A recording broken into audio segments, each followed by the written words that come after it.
240 people remain missing after a South Korean ferry sank. 64 are confirmed dead.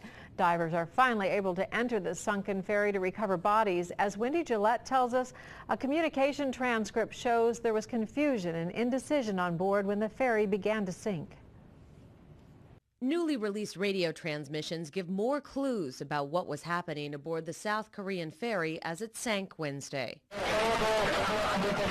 The center that controls ships in the area told the ferry crew the captain needed to make the final decision to evacuate passengers. That order did not come for more than a half hour after the ship started listing, and some survivors say they never heard it. Most of the hundreds of passengers followed the captain's initial instructions to stay below deck, possibly becoming trapped when the ship sank.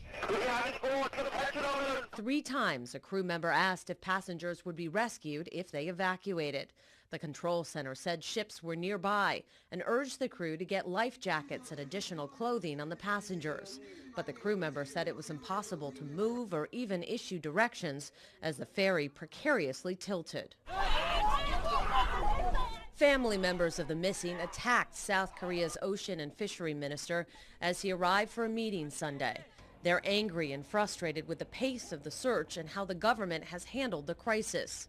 Dive teams recovered more bodies Sunday after getting into the sunken ship for the first time. Since the ship sank, no one has been found alive. Wendy Gillette for CBS News. Many on board the ferry followed the captain's initial orders to stay below deck. He and 2 crew members are under arrest, suspected of negligence and abandoning people in need.